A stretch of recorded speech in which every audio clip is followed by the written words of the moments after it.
Je suis Jean-Philippe Blanc, je suis le responsable du service couture, qui dans notre maison est le service qui réalise les nouveaux costumes.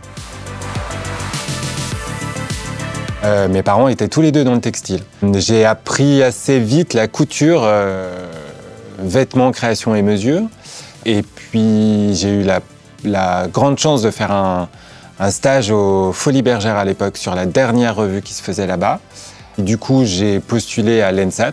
J'ai travaillé d'abord dans le cinéma, sur les tournages. Pendant plusieurs années, j'ai eu l'opportunité de travailler aussi pour beaucoup de spectacles de théâtre à Paris. Et puis, j'ai commencé à enseigner en 2000, où avec une équipe de professeurs au sein du lycée Diderot à Lyon, on a monté la section de costumiers de Lyon. Et en 2009, en arrivant ici, eh bien, j'ai pris la responsabilité de cet atelier. Je suis aussi coordinateur des 3 services qui justement gèrent la partie costume dans les productions. Il y a l'unité de production des costumes, ici le service couture. Il y a le service d'éco-costume qui va venir ennoblir les textiles. Et en gros, c'est d'autres types de matériaux, les mousses, faire des ailes, faire des casques, faire des armures, les coiffes, les diadèmes. Bref, tout ce qui n'est pas de l'ordre de la couture, mais du costume, sera géré par le service d'éco-costume, avec Éric Dalmet. Et puis le 3e service qui complète l'antenne costume de l'opéra, c'est l'habillage, qui est géré par Céline Bignon et qui, elle, va gérer toute la partie exploitation. On réalise les costumes des nouvelles productions de l'opéra.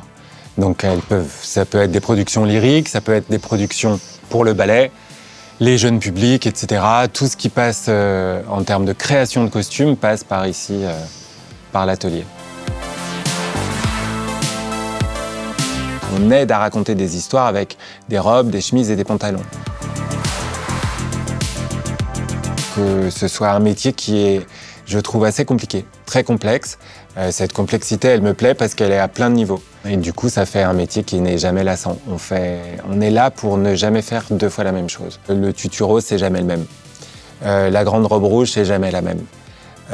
Et donc voilà, et comme on est amené à travailler avec des créateurs de costumes qui sont toujours invités, qui amènent toujours des univers différents, cette richesse artistique toujours renouvelée, elle est extrêmement nourrissante.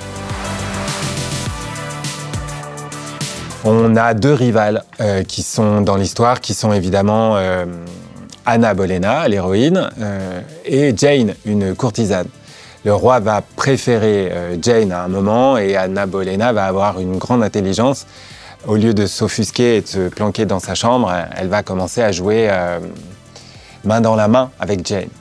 Et du coup, on a 2 femmes qui sont en fait dans une dualité, mais au final, elles sont quand même très proches et elles vont aller dans le même sens. Les premiers dessins de Caspar Glarner dessinaient très clairement 2 femmes aux antipodes. On en avait une en rouge, on avait l'autre évidemment en vert.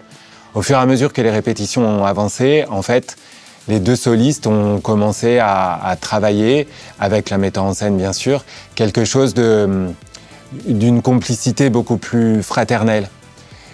Et en fait, ces 2 costumes-là, très opposés, dès les premières répétitions, on s'est dit que ça ne marche pas.